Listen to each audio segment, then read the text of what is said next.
Nico, my man, welcome back to the podcast. Nice to be back here, man. Thanks for inviting me yet again. Nico, Always a you pleasure. are you are an expert in automating SEO, and I've had a bunch of requests from listeners of the pod. Can you share how to automate SEO without getting hit? Oh, And so it's going to be fun to have you on and to see what you're working on and see what you're doing. yeah. Yeah, that'll be a lot of fun. I guess we can start with a couple of things because SEO is massive, and I get this question a lot. We can show you how to automate the build of websites really well, and then the content, or do you just want to stick with the content stuff? Whatever you think is most useful for people. Okay, If you cool. I think think the people build of websites is very useful, just explain why. Yeah. Okay. I think we'll touch on that really quickly and then we'll move on to the content because it's probably a little bit faster. But I've got we kind of have been trying a lot of different AI website builders and none of them really, some of them are okay. You get WP Zip and building a website on things like lovable.com is very not dangerous, but very untidy from an SEO perspective. Um, so you can automate kind of the build of websites pretty much 100% with really good SEO websites that start ranking right away. And if you're going to do that, I highly recommend you use a web framework called Astro. Not to be confused with Astra, which is behind WordPress, is kind of something different. They were recently bought by Cloudflare, so it works wonderfully from Cloudflare or within Claude Code. You can build a website, you can upload it, you can host it, and everything. We've done a bunch of tutorials in there, but my recommendation for anyone wanting to how can I get a website up and running really quick is probably don't do the lovable route because it ends up being a bit of a just a messy route in the end. But learn how to do a good framework with Astro, Claude Code, or any other kind of. You can do this with Codex as well. But Astro has a really good fundamental of good SEO, quick websites, which is half of the battle. I When highly you're recommend that. when you're when you're building a website for SEO using AI, are you thinking about what level of support will this tool have in Yeah, the coming? Because you want to be able to keep working on your site, and the thing about AI is things are moving so fast, and it's like, okay, in 3 years from now, will this tool work the same way as it does yeah. now, or will it have even better features? Think that's such a good question. I think that's why we discussed this a lot with a few WordPress experts, and it seems like WordPress hasn't really kind of moved on to this AI website generator, but they really are. They just released a couple of plugins. So I am probably going to dive deeper into what WordPress will be able to do with AI simply because they're such a massive platform. And I have no doubt that they're going to release something pretty amazing that you'll be able to plug in Claude, GPT, whatever you want, and it'll do that for you just because they're such a massive player already. So Astro is good just because it got bought out by Cloudflare, but in terms of being able to build a website that you can give to a client nice and easy, I think WordPress is still kind of the go-to. I'm just excited for what they're no doubt going to come out with really, really soon. You can't kind of cut out the big plays in the game, and I think WordPress will still be the go-to in a little while. But if you're using Astro, basically my question is, do you do you foresee the features getting bigger, like better and better, Yeah. and things Yes. not getting like aged out? Nah, yes. And you can change parameters. Let me show you. We built this entire real estate website with this flow, right? So what it does is scrapes. I live down in the southern Chile now in the Patagonia, and there's a lot of kind of real estate agents, but no, not one single place that I can see all the properties. So I figured, okay, let's make it like a conglomerate website where I can see everything. Let me put this in English. And in an afternoon, I built everything that scrapes all the properties around, rewrites the title tag and meta descriptions in an SEO optimized way. And that's all powered by Claude Code. And you can add more features as you go. So I don't think, as with this flexibility that Astro gives you with Claude Code, if a new feature comes out, you can easily kind of place it into your website, right? And you can add so many Wow.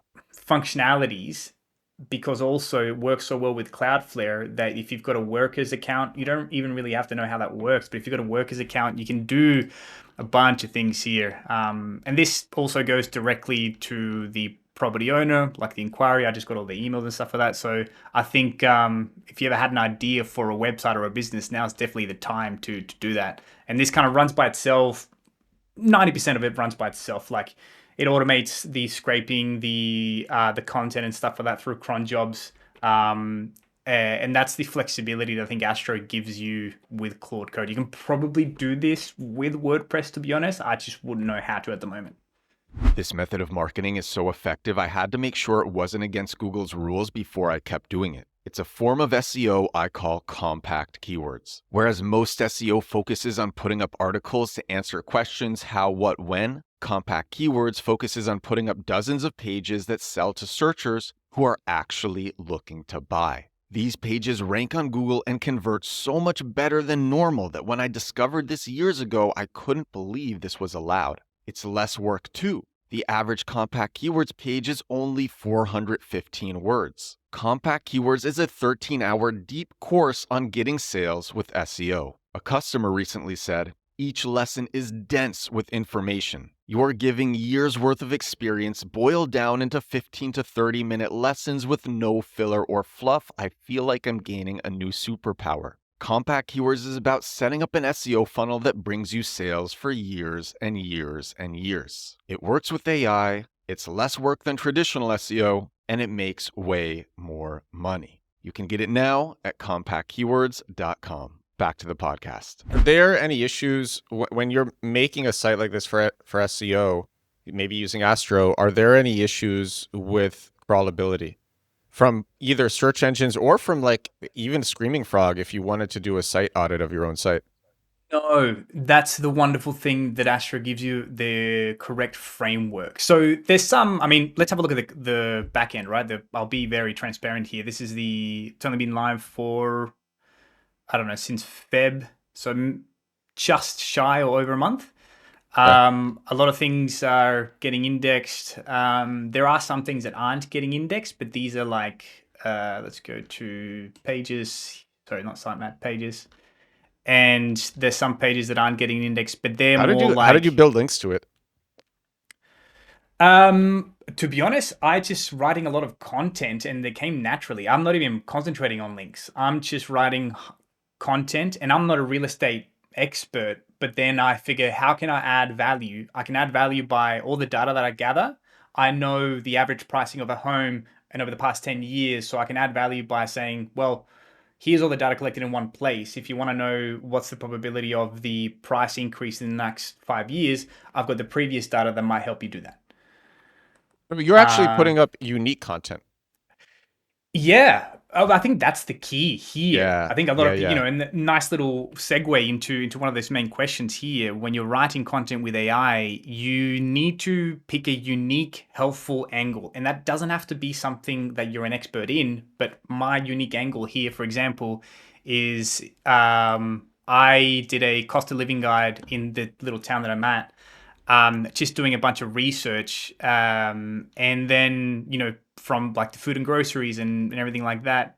And as long as you're doing all the other fundamentals, as like sourcing all your statements, internally linking, and then ideally writing in what's, I'm sure what's called like a content capsule technique. Not all of it, but most of it. And a content capsule technique is essentially you ask a question in one of the headings. So, for example, what happens above 8,000 UF? You answer that right away, so that the AI crawlers it's easy for them to kind of copy and paste your content, and it works remarkably well. Yeah. So you can see Wow. here, we're like internally linking. We are sourcing where we got the information from here, like the official sites and stuff like that. So Wow. it's nothing new, but as long as you follow the fundamentals when you're writing that content, whether it's with whatever AI of choice, unique angle, are you answering the search intent? Ideally, write in a content capsule technique and source so many people are scared of, I get this all the time in our community. They say, I don't want to link to external sources because then people will leave my website. And my whole point is like, if people are leaving your website and not coming back because of that, then you've got a bigger issue altogether. Like that's not the thing. And from an SEO perspective, it's better to link to the source to prove, the one thing that 100%. AI, yeah, search is trying to mitigate is wrong information. So you need to be as trustworthy as possible, and that's one of the ways you become trustworthy, right? So are you reviewing yourself all the content that you put out, or are you just letting it go? I do review it. It'll give me, depending on which site, I kind of review it once it's published, and then I say, can we please fix this or a few of the things. But I'm becoming less and less strict on reading every single word of it. Like I'll give it a quick review. I often add a too long didn't read section at the top. That actually comes from you, one of your videos that you've done a while ago. And I was like, that's a great ad. So I read the too long didn't read section. I go through it, making sure that, something isn't completely off the rails. And if something is wrong, it gets a tone of voice wrong, or it links to something, then I can say, hey, save this in your memory. Don't do X again. So then you have like this continuously improving copywriter. Yeah. How often do you find that there are hallucinations in the content now? In the beginning, maybe 80%, not so much hallucinations, but the way that it's writing, for example, was Spanish from Spain as opposed to Spanish from Latin America. So I had to say, hey, this is what you got to use. We're in this section of the Patagonia, not that one.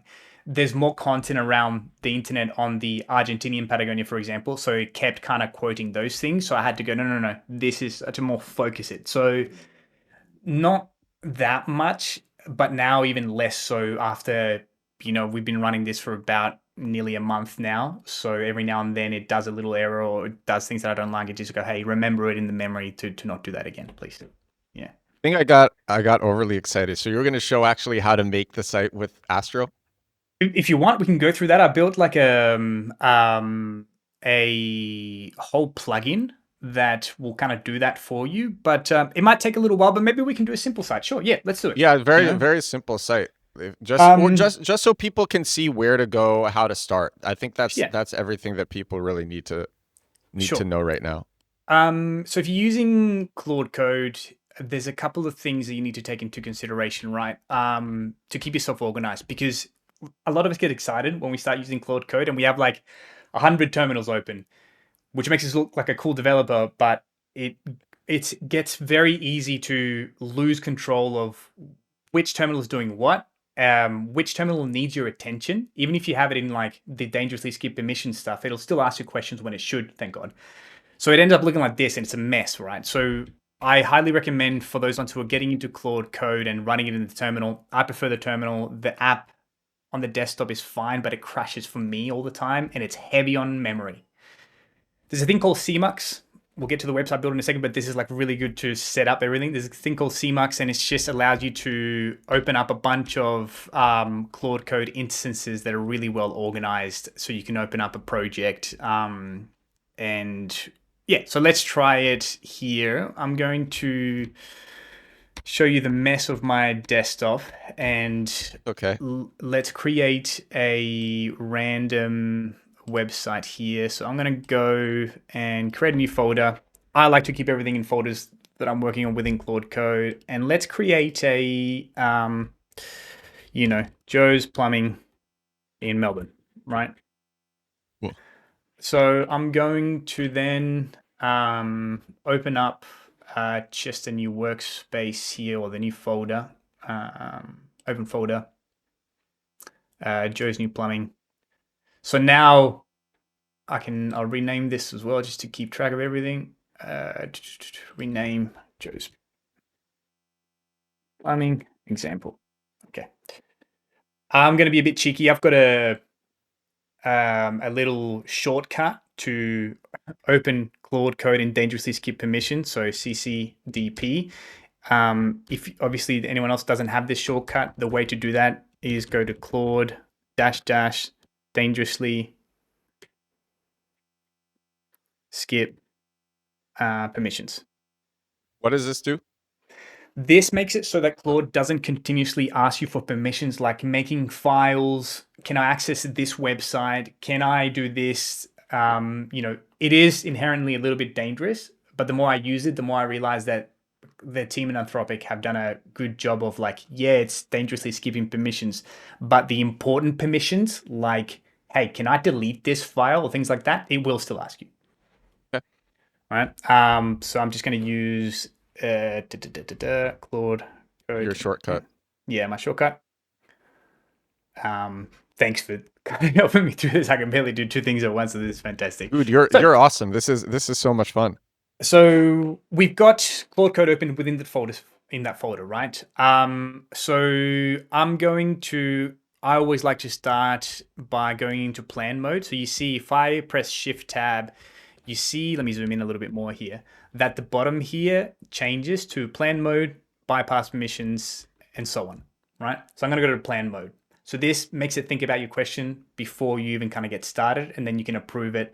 It improves the quality of the output so much so that it makes it more token efficient because it doesn't get things wrong. It gets it right from the first time. There's one more trick as well. So let's just say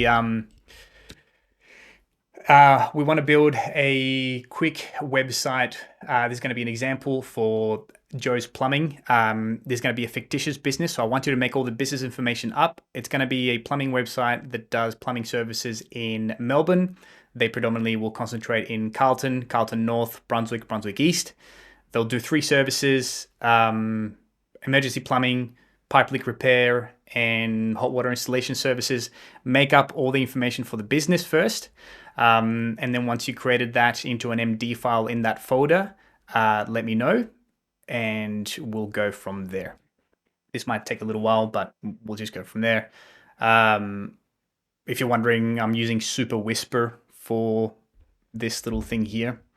So ideally, when someone's watching this that's building this, when you're building this for a client, start a folder and just throw as much information and the kitchen sink to that folder. Like, we're getting to the point that I believe this more and more, that it's not so much about the way you prompt it, but it's the context that you give it. There is some improvements in the prompting, but I think it's becoming less and less important. So I really think you can just, if you can gather as much content as possible on the business, it's going to make your job a lot easier once you start building the website. Is there such a thing as too much content, or like too much context? Excuse me. If it's not relevant, yes, because then you're adding more data for the model to get confused. Mm-hmm. Yeah, but if it's like I don't know, all the wins and stuff like that, particularly now with Claude Code, recently they released, you can have a million context window, right? So before you would get 200,000 tokens, which is equivalent to about maybe not even all the book here, right? In terms of words. The problem with that you didn't really actually get the 200,000 tokens, because once you hit the context window of about 40%, it declines, the performance declines of Claude Code a lot. So now with a million token window, you have like these 3 books worth of content, right? That you have before it declines the performance. So do you have too much content? Not really these days anymore. Okay, perfect. So it's created an MD file about the business information. And I'm going to say now, use the, was it build website? Yeah, build website. Website. And create the entire site. So we can take a look. When we're getting through something a little bit more complex, like building an entire site, there's one more thing you can do and type in ultrathink. If I can spell right. And you see how it changes into a rainbow color, the ultrathink? Yeah. That's when you know it's activated. So that's just giving a lot Awesome. more reasoning effort for this task. So this skill was added successfully. Great. This is going to probably take a little while, so we can probably do some writing content while this is going. And I've got a couple of flows that I can show you. But Yeah. essentially, because we started Claude Code now in the dangerously skip permission, we can leave this sucker running until it needs us and until it's Wow. kind of done, essentially. I want to ask you something. So, it's so easy for you to make websites now and to make apps, to do SEO. Do you just have a million different projects that you're working on? And what is your like if you are thinking really long term, let's say there's a business that you love and you plan to stick with it for 5 to 10 years. How are you going to make the site? Are you going to use WordPress? Are you going to use Astro? Are you going to use something else? Such a good question. I constantly go through ideas, but I've wasted so much time with other ideas that now I write them down and I tell Claude to remember this idea. If this idea doesn't make sense for me in a week, then I don't, I don't go through it. I get, there's when you get a cool idea, you think, oh, this is going to make me thousands of dollars or it's going to be really cool. You kind of have blinders on, or at least I do for the first few days. So I just leave it for just a little bit. If I continuously think about it for a week, I go, you know what? Let's explore this. Am I going to build it? It depends what kind of tool I'm building. For example, let me show you. I was currently in building an improvement um, of a SEO application for our community. Let me see if I can actually launch it. Where was it? It was DataWise. What was the URL that I was building it on? And this requires neither, right? I can host this on Cloudflare. So this is a app so that you can do like normal stuff, keyword research, competitor analysis, AI ranking, visibility. There's a few content tools that help you kind of revive your old content and also analyze your SEO. So that I am building on whatever Claude tells me to build it on. I tell it like, here are the requirements, here's what I want to do. And it's saying like, great, we're going to use Flutter, we're going to use this and that. And I tell it everything that I've got access to. I say, look, I've got a paid account in Cloudflare. We can have workers. I've got Google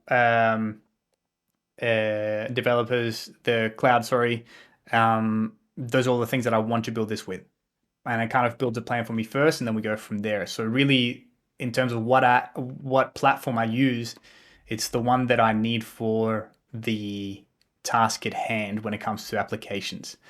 When it comes to websites, I'm having so much fun building websites in Astro that I think I'll continue doing that for a little while. Yeah. So like Yeah.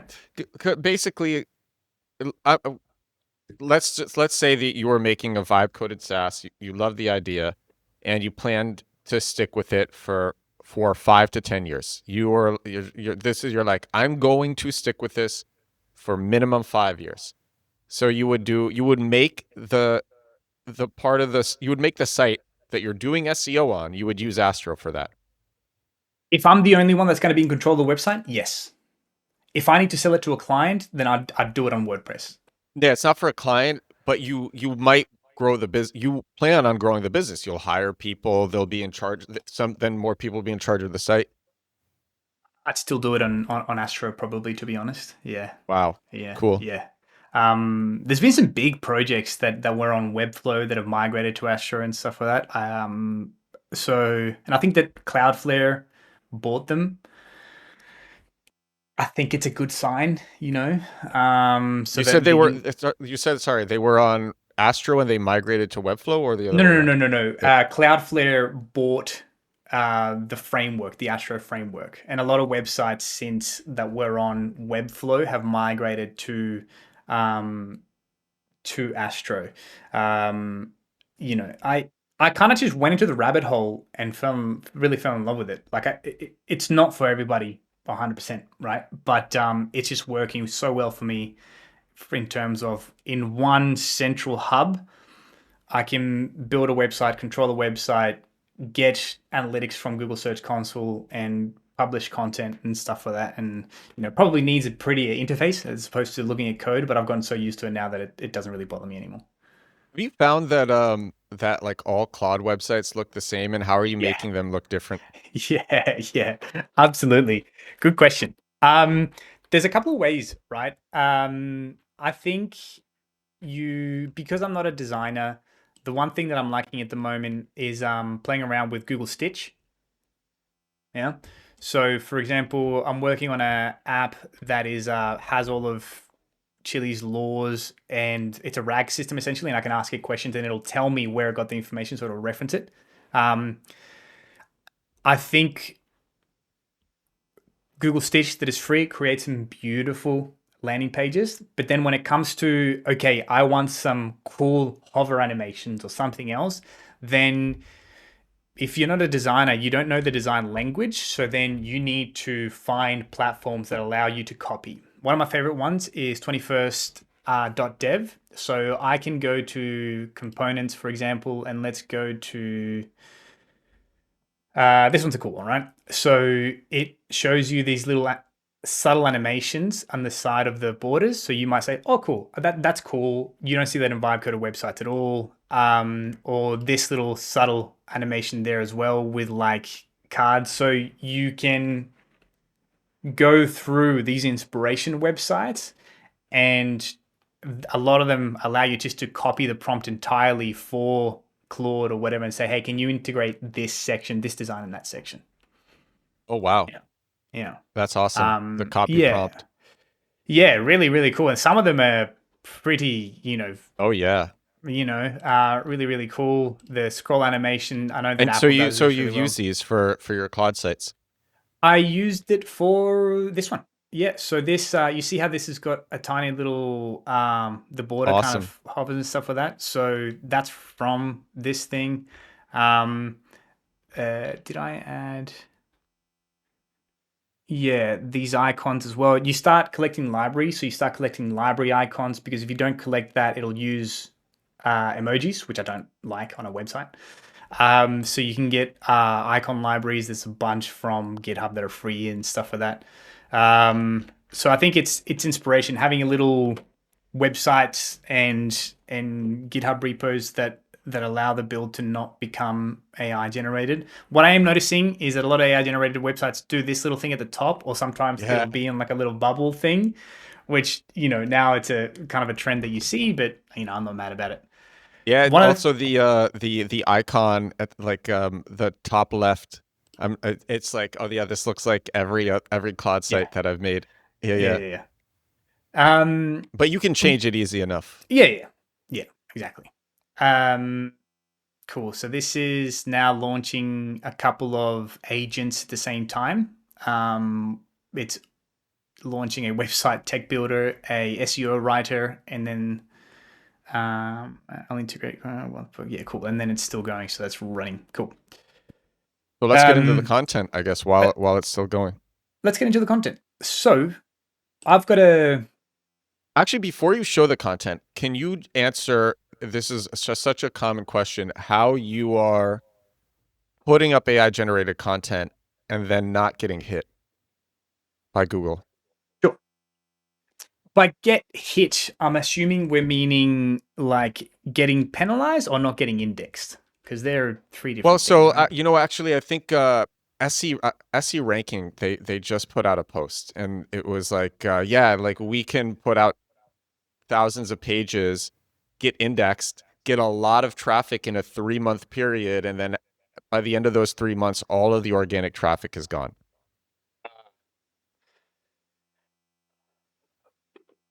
I have a couple of set of rules that I can't prove if the rules have been like if they've been really successful, but I know for now that if I stick to them, I seem to do pretty good. One of them is particularly if it's a new domain or even if it's an old one, don't start publishing hundreds of blog posts a month. Like that's a red flag from Google, particularly even if the website is an age domain. If it didn't publish historically a lot of blog posts, then what are you doing publishing 100 all of a sudden, right? I try to do everything from a data-driven approach. So let's say I am publishing a lot of content. I say, cool, let's start with 4 a week. Let's do that for a month. Look at the search console. Is it doing okay? Great. Let's continue this or maybe add one more. And then at the same time, don't just add more, but fix blogs that are 16, 12 months or older. Like that should be part of the strategy. People forget about that. They're just like, I need to write more content. You also need to fix your old stuff. So then don't publish crazy. Try to integrate your experience into it. So here, for example, this is my like command center. There's a bunch of information here in terms of the content, the assets. There's testimonials here, screenshots is somewhere. Claude series emails. When you're putting in images, are you describing the images very thoroughly so that the AI understands what it is, or how does that work? No, Claude, maybe I should, but Claude seems to understand pretty well what's on the image, particularly if it's written here. So let me just see where I left. I taught it to organize. Yeah, output, SEO audit, AI news, content. We have weekly reviews, dashboard. Cool. Scratch pads. And there's one here that I'm looking for. Screenshots. Thing is that I tell it to organize how it wants to, and then yeah, okay, testimonials to Claude, perfect. So I gave it a bunch of images in the beginning and said, hey, these are all the wins that we've done over the past years for community members or clients. It turned that into an MD file, that information. So then every time that it's writing something, you will see, do I need to look at any wins that I could naturally integrate to this content that makes sense to do so? I think one of the best things you can do when you're starting this is go to something like Otter. The free version allows you for like 300 minutes, which is more than enough. Record your recording and walk around, whatever you want to do, but talk to this thing for a good 30 minutes about what your angle in your industry is. Let's say you're a doctor and your whole thing is kind of naturopathy and like, you know, more natural remedies, why you think that this thing. It's like talk, throw that in there into the folder, throw anything else you want in there. And then what you want to do is once you have a session open, let me start a new one here. Without organizing yourself, like be as messy as you want. The beautiful thing is that if we launch Claude in the folder that you've left a mess with all the documents, it doesn't matter because you can go /init. That's initialize an MD file. So it'll read all the content structure and say, okay, I think I know what you're trying to get to do here. And the MD file is just kind of like a set of instructions so that when you open Claude in this session, it kind of understands everything right away. And even those things are going to make you a better content writer. Oops, sorry for the animations there. That's cool. Are gonna make you a better copywriter. So again, to kind of summarize into points, don't publish 100 at once if the website hasn't historically done so. Try to inject your own experience or bring something new. Always back up the statements as well. And you can automate majority of these things as well. Yeah. Yeah. So think about velocity. Think about a natural velocity, which a lot of people don't do. Think about like what would actually look real here. Yeah. Yeah. And I think, and it's not that Google penalizes AI content, or what was it saying? It's that all spammy content is AI, but not all AI content is spammy. Yeah. Right. It was probably you that said that, to be honest. I don't know. I mean, also you can have spammy content that's not AI, but I get the point you're trying to make. Yeah, right. Perfect. So that's the thing as well. Just because you wrote it organically doesn't mean it's going to do better as well, right? Yeah. So anyway, let's go to. But you can also have good AI content, but you actually have to know how to make good content in the first place. Right. Yes. And that is bringing something new to it, or are you actually answering the search intent that the user's kind Yeah. of going for, you know? Yeah. Yeah. So I think the wonderful thing about working with Claude Code, whether it's in the desktop or something like ugly like the terminal like this, is you can make it work to your flow, the way you work. For example, you and I kind of very similar here, where we do a lot of YouTube content, but I like to be as efficient as I can. Can I turn the YouTube content into a blog post and into a LinkedIn post, all repurposing, not copy and paste, but doing, all the different things. I have a skill here that will do that for me. It can run automatically, but I can also instruct it to run. So this, for example, extracts the video information, including the transcript, the description, everything that it can, using a free, I think it's an API access called YTDLP, and then it creates into a blog post. So let's try it out now, right? I've got this video that I published, I think yesterday, on using CMux. I'm gonna go here and just give it the URL. And it'll start scraping, looking at my tone of voice, seeing what else it can inject. And hopefully we should see it, if I tell it to do so, as a draft in my Webflow. So at the moment, you can see that the last draft that I've done is something that I haven't published, which is AI SEO for dentists. That was created on today, very early, automatically. So yes, let's go this here. Do you have any successful AI content that you can share, where you put up a AI written post? Maybe it was on X, maybe it was on LinkedIn, and it did pretty well, and we could see that. The only one that I've done on LinkedIn lately was one where I went on a rant and it did that for me. So if I go to LinkedIn, I want to see the writing style. I want to see if it reads like AI to me, sure. Let's have a look. So, or if it reads like, yeah, this guy was pissed. Like, let's go to my tell. post. I've also found that, like, if the hook is good enough and the subject matter is good enough, even if it does read like AI writing, people don't care. No. Cool. So this one's the one that's done for Oh, me nice. better so far. I'm not the biggest on LinkedIn. Get in there. So let's see. Warning, rant incoming. Might sound like I'm an ass here. Excuse me. I don't know if I can swear here, but anyway. Wow. Yeah. No. This reads very Yeah. natural. Yeah. I don't honestly care. I've been lucky enough to, and I just kind of go and explaining about, uh, actually SEO. I keep hearing the same thing over and over. Hey, I have a client who says they don't want SEO. They only want AI SEO, GEO, LLM SEO, or whatever fancy new acronym we want to invent this week. Then people get stuck trying to explain to clients that all these made up acronyms, AEO, GEO, LLM SEO, me rattling them off makes it sound like Buster Rhymes. I don't know. It's got my cheeky aspect to it. None of this works without solid foundations. And I keep ranting on about, like, if you want to rank in the AI search engines, you got to get your fundamentals right. Otherwise, good luck to you. But I like it. Yeah. Cool. Wow. It did well.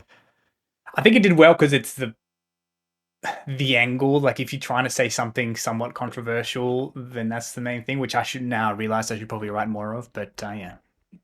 Then the others is just every now and then me saying, like, I cancelled my N8N and Zapier subscriptions, and then this is all you wrote. You wrote this with AI too.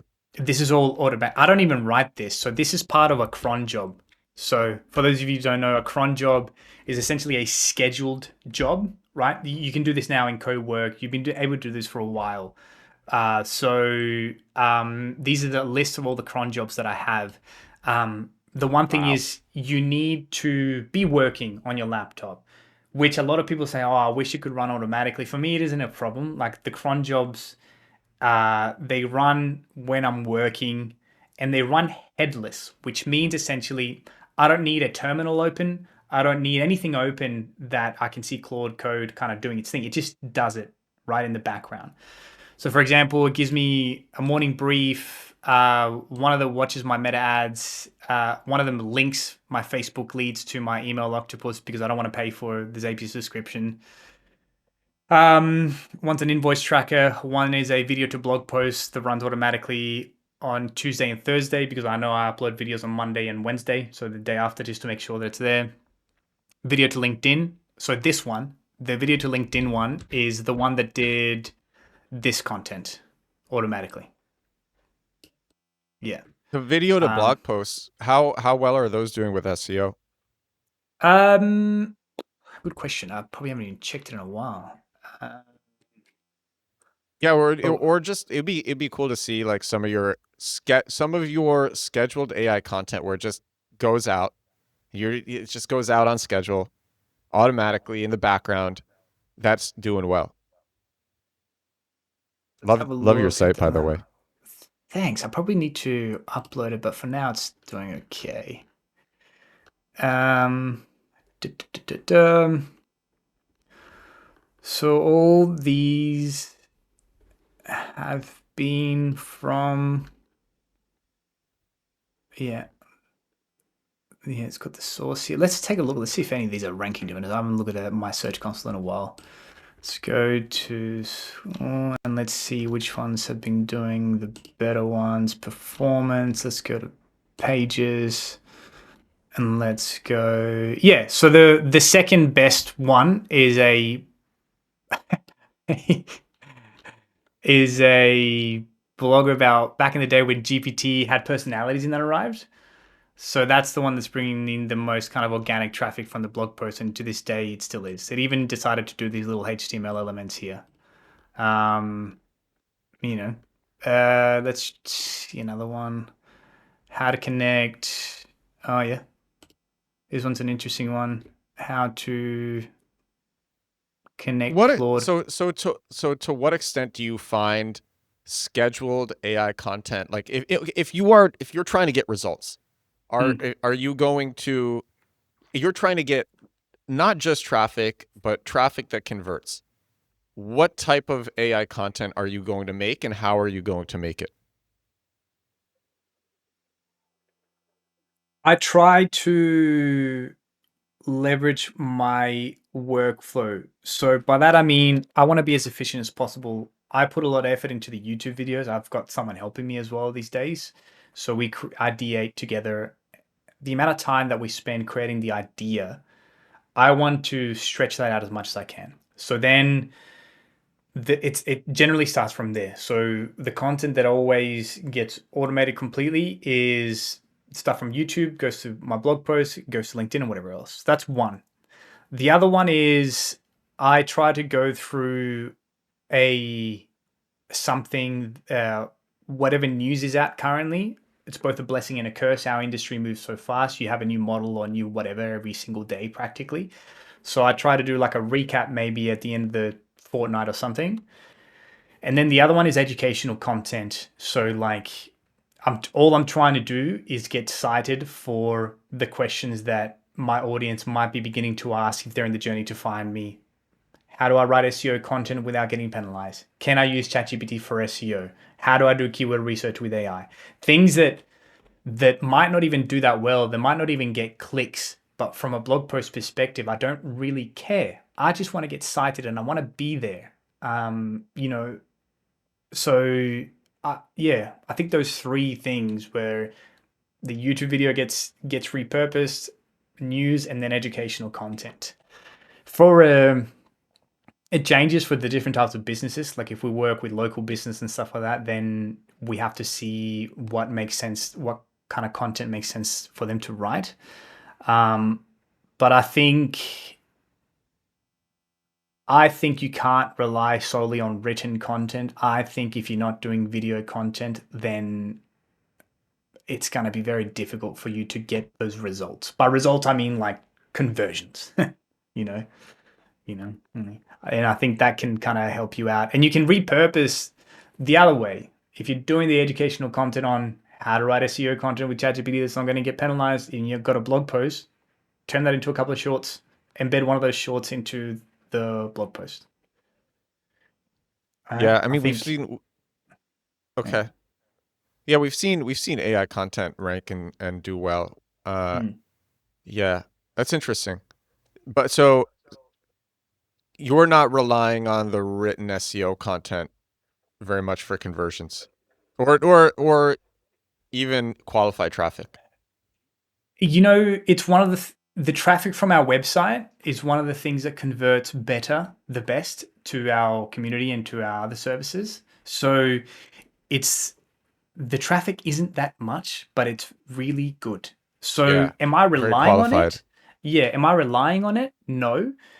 Do I want to improve it? And am I trying to get more traffic? Yes. But it attributes, let's I'm not say, even well. I'm not even asking for your specific for the AI yeah, ranking site. I'm yeah, talking more so about if you're doing a business, you're yeah, starting a new business, for example, yeah. and you want SEO to play a major part of your go-to-market. How will you use AI content, AI written content for that?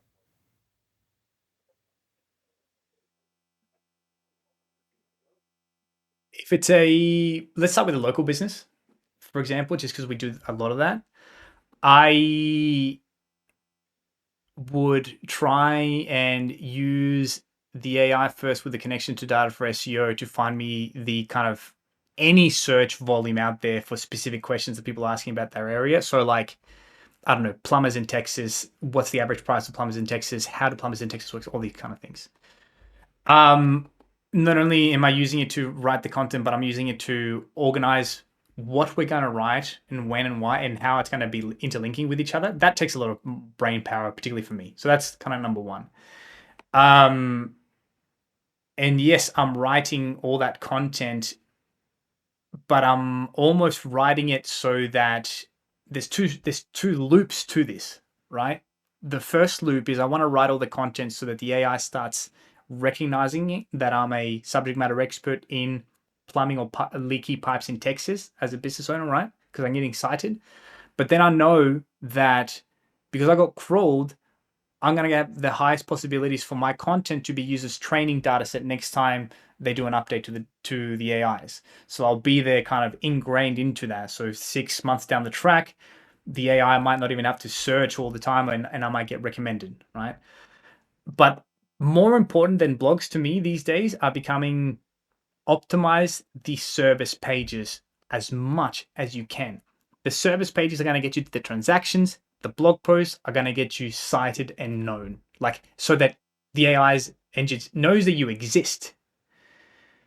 But I think people, at least for the businesses that we help a lot, they try to concentrate so much on blog posts and then they get kind of disappointed when they're not bringing too much traffic. But I think it's not, yes, it is about traffic for blog posts, but it's also just about getting the AI to realize that you're there with these blog posts and getting you cited. And if your transactional pages are done really well for this, then yes, you're going to start doing really well. So I think that's how I think about the content, the blog posts.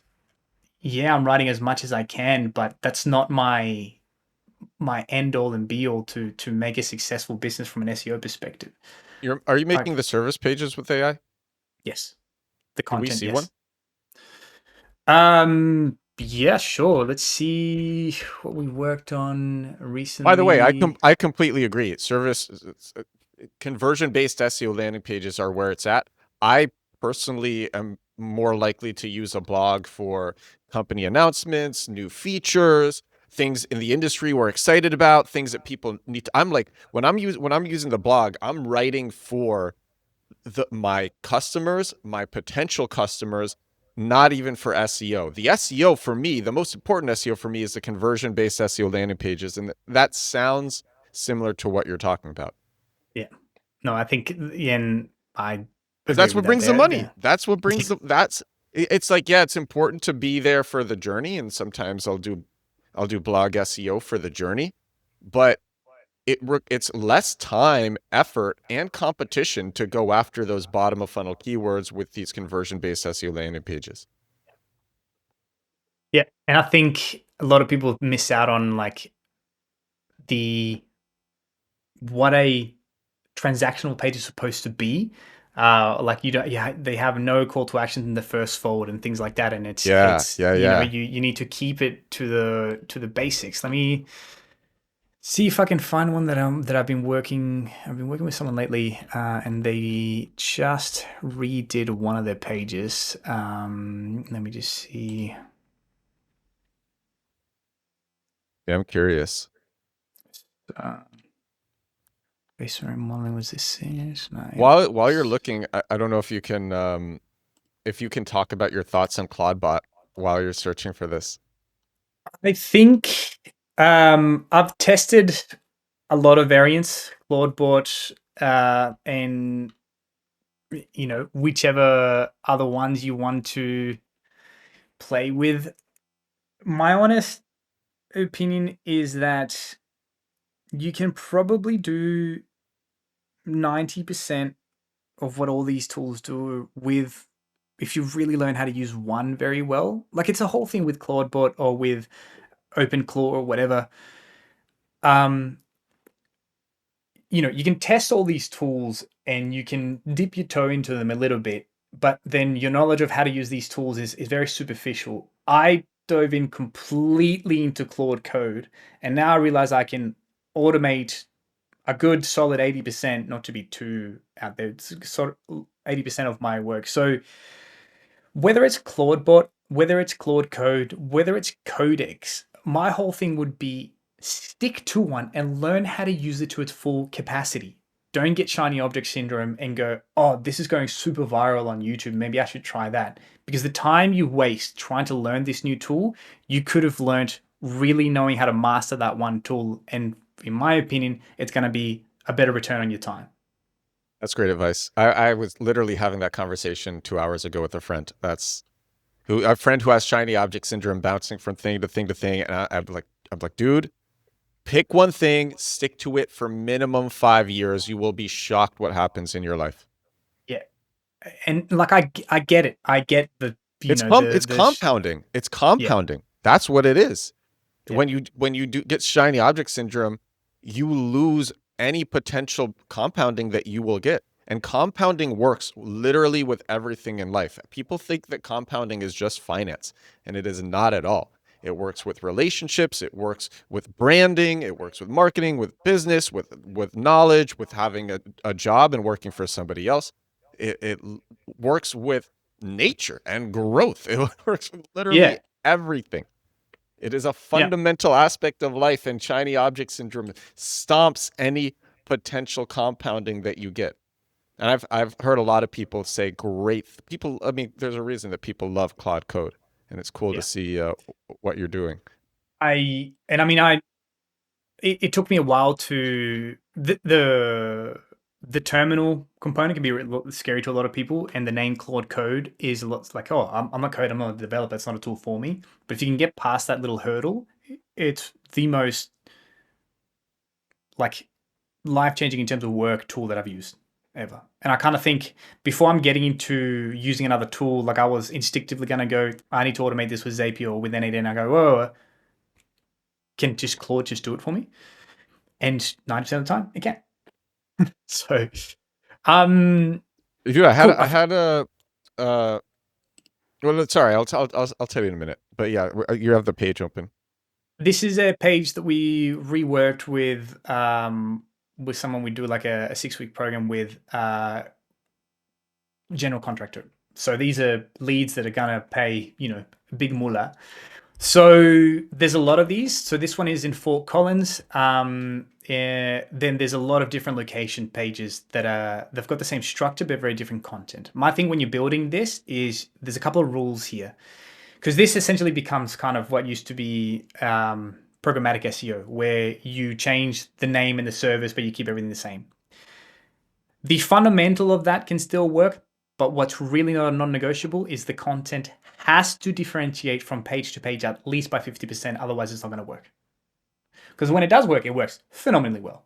So there's an example here where, At least 50%. I want to yeah. emphasize that because yeah, I'm a huge proponent of having unique content per Mm, page, because if you don't take the shortcut, then you can just rank for many, many, many years, and Yeah. people take the shortcut, and then yeah. So then the question starts going, okay, but how do I differentiate the content so much? And it's really not that difficult. Let me show you a page where we're kind of really happy with this. So, you've got the call out, the service and the location. The first sentences should always be new to that. So transform your home in Fort Collins. We try to make sure that the first sentence is applicable to the location, what they offer, all the services they offer in that location, right? So this is kind of pretty standard stuff. Why choose us? This gets very specific to why choose us for this specific service. And here's where it gets interesting. So this isn't applicable for every single service, but they are, home renovators. So what did we do? Well, okay, let's explain everything you need to know about Fort Collins. You can embed a map of Fort Collins. That's going to differentiate already the page a lot. Let's get an image of somewhere in Fort Collins that's really well known.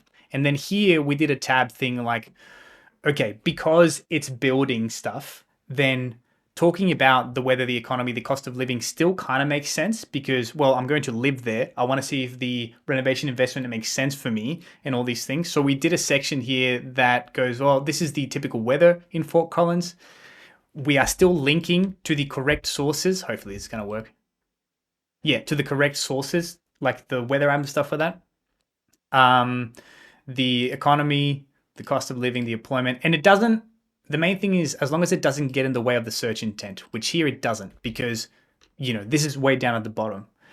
But it's also content that makes sense for this page to have. So let's say if you're a plumber, then you would do, okay, well, in this area of Fort Collins, the pipes are actually old from the 1800s, for example.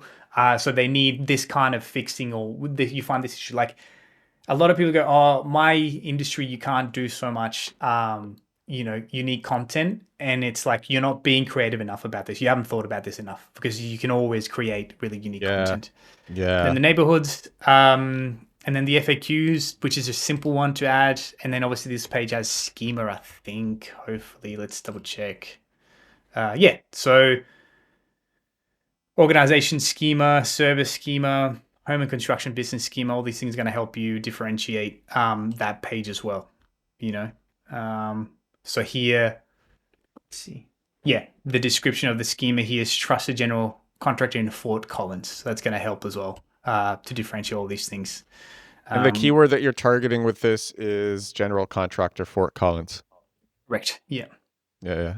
Yeah. So then we have all the other kitchen stuff for that. And yeah, if one of the hardest things to get, but if you do have them, is if you can get used to getting reviews and you tell your customers, hey, can you mention the location and the service for me in the review? Because then you can pick the reviews that mention the service and the location and put it in that page. And oh my goodness, that's a whole new level of doing stuff the correct way. Yeah. Very awesome. Thank you for showing that. No worries. Let's see how we're doing here. Okay, this guy is still going. Oh, but it's running. So let me see if it's not an absolute mess here. Okay, so this is the first iteration. Obviously, it's not the best, but we've got Joe's Plumbing, Melbourne's trusted since. Get a free quote, our services. Amazing. Oh, nice. I mean, you spoke the prompt in 20 seconds, and then we got this. So it's it's cool. So we've got as like a starting point. It's amazing to see. So then the next level of this would be, I have given this Nano Banana. I've given this an image generator AI called Nano Banana Pro 2. The latest one is incredible. So you can tell it, hey, can you create the feature images for this? One thing with that, if you're going to do that, I would recommend to create a style guide for the website. This can be like, hey, can you create a style guide including the camera that's taking the images, the lens, the focal length, the aperture, and every time you generate the images for this business, use that as a template. Because then what you find is that all the images are cohesive and it doesn't look completely out of place, and it just adds another sense of professionalism. We'll see once this one is done. Hopefully, not too long, but you can kind of get it up and running. And because we have done it with Astro, let me just check. I might shoot myself in the foot here, but let's just do it. I got to put my money where my mouth is. So this is a service, hot water installation in Melbourne. We have service schema, we have FAQ schema, and we got breadcrumb schema. So already the fundamentals that a lot of people would miss are there, right? Kind of doing pretty well. We've got the locations as well. Plumber and local carton. Yeah, it still needs to. Oh, it's mentioning Lygon Street. These are all things in Carlton in Australia. What the customers say, FAQs here. So, Wow. Nothing extraordinary, but it's well done. I see a lot of videos around that people selling, or I got AI to generate me a $10,000 website. I don't know if you've seen this stuff. And they look pretty, don't get me wrong, with like animations and stuff for that. But I don't care how pretty it is. I care how much money it's going to bring me or the customer by caring how much it's going to rank. That should be the number one goal here, unless it's for a designer Rank and or convert, whatever. rank and convert, rank and convert. That's all that matters, right? Yeah, At least not for just me, obviously we're biased, but yeah. no. You want to make money. Rank and convert. Yeah. Yeah. And let's see, we had another one here. Maybe it was done. We had one that should have done the content for us. I didn't run it in it's gathering it's because I didn't run it in dangerously skip permissions. It's asking me for, hey, can I do this Python script and stuff like that? So that's a good example, actually. I don't mind that I haven't. You can see that it kind of stops you from doing the whole work there. Is there anything with AI content that you used to do and that worked a lot better that you don't do anymore, and you're like, I'm never going back there, and people shouldn't do that, people should know? Using, I might get in trouble here. Using like paid content writers. So like what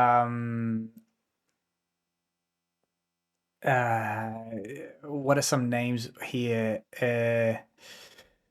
The apps that you sign up and it'll generate the content for you. Like they're still okay. Things like Machined AI, things like Sonic Writer, Writer Sonic, and all these things. SEO Writer, even Zim Writer, which I do love.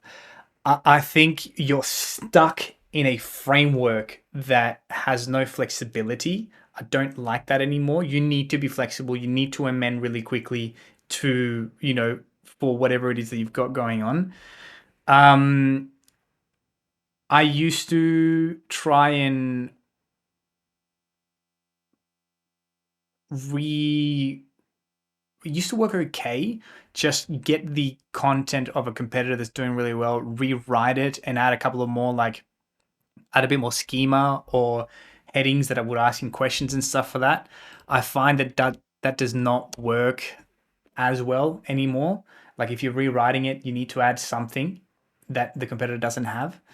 So don't rewrite it just for rewriting. So like, oh, I'll put more content in there. Okay, what is that content, more content that you're going to put in there?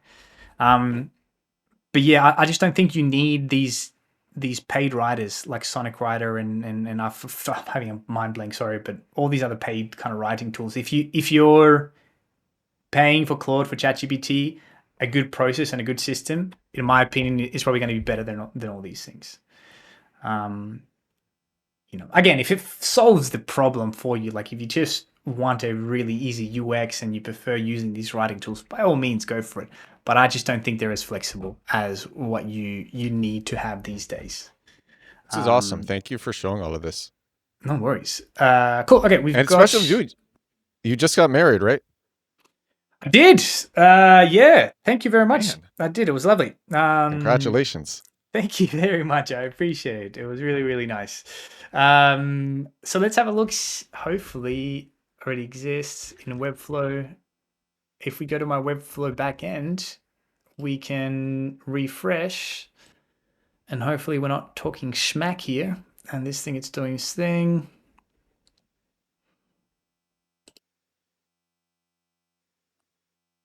Oh, that's not What are we looking at now? We're looking at whether the blog post from the YouTube to, no, it didn't do that. So we need to push it. Push it.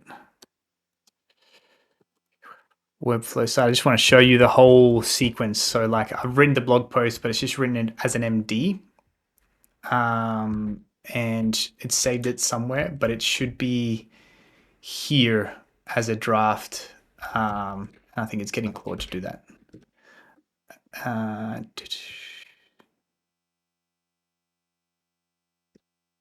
So it's saying it's published. Oh, it even published it. Yeah, there you go. So there it is. Wow, look at that.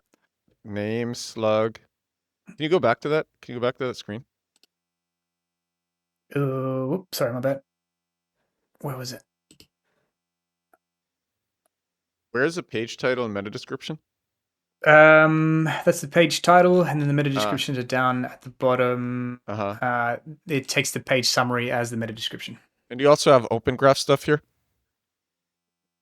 What do you mean by open graph stuff here? You have like the OG image, or maybe no, I think it goes from the main image. Yeah. Okay. Yeah. But yeah, now that's the front end component. And it even embedded the YouTube video that we talked about. Yeah. Awesome. So again, I think. Wow. Sorry, go on.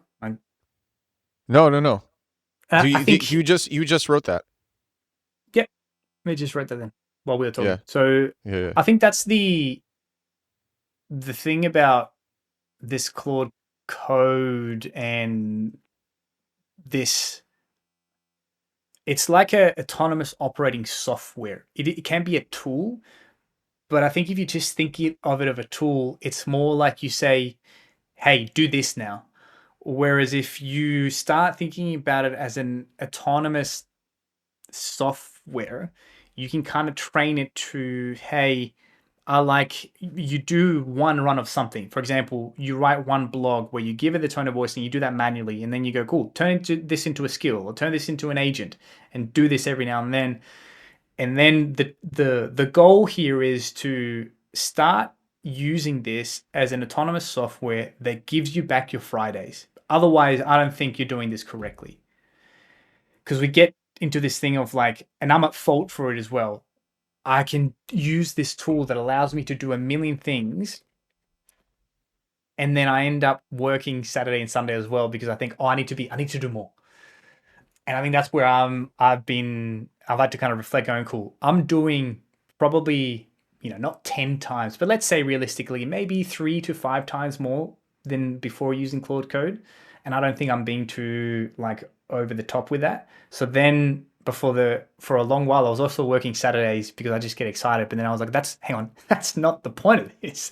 I'm supposed to be automating this, so maybe I can take the Fridays off now, So I think that's a key goal. Maybe that's just me, and I like to relax a little bit more if I can. But if you also have that drive and you want to work all the time, then go for it. But I think if it's not giving you time back, then you're missing out on part of the reason why these tools exist. You got your Fridays back. Yeah. Yeah. Yeah. So Nico, this has been so much fun. Thank you for showing all of this. Has been a lot of fun. Hopefully that was informative. And yeah, if anyone has any questions, you can leave it in the YouTube video. I'll make sure to browse the YouTube video and answer as much as I can. Mate, thanks so much for taking the time to reach out to me. And I love doing these sessions. Where does everybody need to go and find you?